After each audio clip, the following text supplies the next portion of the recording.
Hello, everyone. Welcome to Daily Hope. My name is Ryan Pfeiffer, Associate Pastor, and we are in the book of Ruth. We're in chapter 2.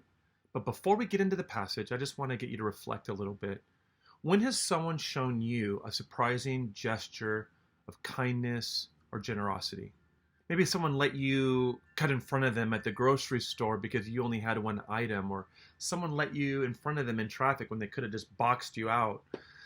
For me, I remember one time my wife and I were out to dinner, and at the end of a great meal, the waiter came to us and said, "Hey, someone anonymously covered your entire meal." We were blown away.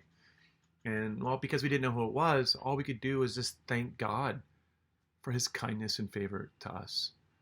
And that's what we see happening here in Ruth chapter 2, where Ruth goes into the fields to get food, hoping to find kindness and favor from somebody. Verse 5, Boaz asked the overseer of his harvesters, "Who does that young woman belong to?" Now, he probably noticed Ruth because she was a foreigner and she probably stood out. Verse 8, Boaz calls Ruth to himself and he says, "My daughter, listen to me. Don't go and glean in another field and don't go away from here. Stay here with the women who work for me. Watch the field where the men are harvesting and follow along after the women. Now, I've told the men not to lay a hand on you. And whenever you are thirsty, just go and get a drink from the water jars the men have filled." At this, she bowed down with her face to the ground and she asked him, "Why have I found such favor in your eyes that you notice me, a foreigner?" And Boaz replied, "I've been told all about what you have done for your mother-in-law since the death of your husband, and how you left your father and your mother and your homeland and came to live with a people you did not know before. Now may the Lord repay you for what you have done, and may you be richly rewarded by the Lord, the God of Israel, under whose wings you have come to take refuge." Now, this story just shines like a bright star in an otherwise dark night. Remember, this story takes place during the time of Judges. And we went through the book of Judges, right? And we learned that in those days, Israel had no king, and everyone was just doing as they saw fit. And so we saw the result of that. It was violence and chaos and just absolute bedlam. This story shines like a bright star with the light of decency and loyalty and kindness and humility. And it shows us in dark times something as simple as kindness is a big deal. And that's what we see here in this story. We just see Ruth's kindness and loyalty to her mother-in-law, her willingness to leave her homeland in Moab and to go live in Israel, where she would become a vulnerable young woman who is a foreigner and a widow. We see her courage and her boldness to go into the fields to get food for her and Naomi. That would have put her at risk of being harmed and taken advantage of by the men, which is why Boaz has to tell the men not to touch her. And now with Boaz, we see this guy who's a person of influence and power, who's a landowner, and he uses all of that not to take advantage of Ruth, but to take care of her and to provide for her. Here's a guy who is looking after his whole land, and he takes notice of this young foreigner widow. It just shows us something really important, right?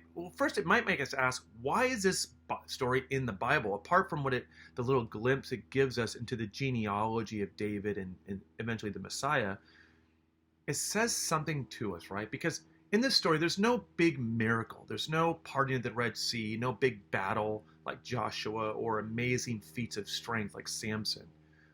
So it shows us the deep and high value that God places on these mundane, often overlooked qualities of loyalty and kindness.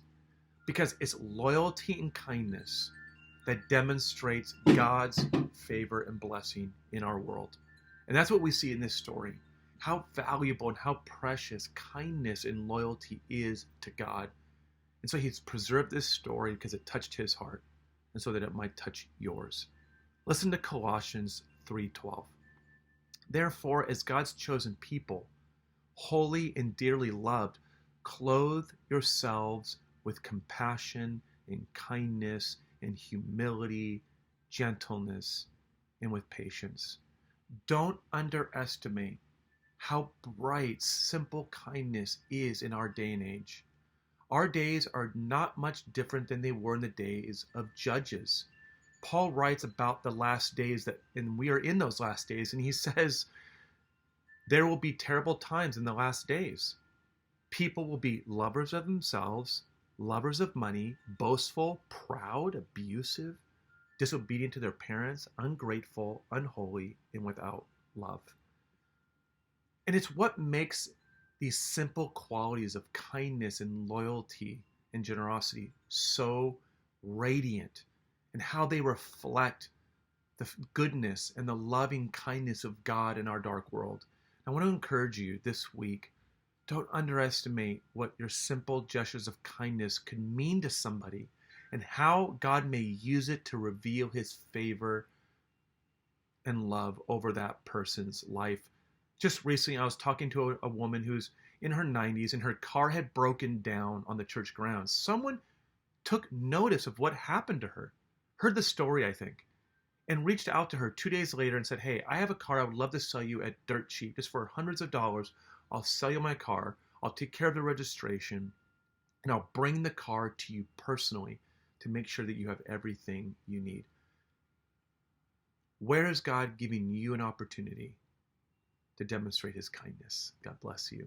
Have a good week.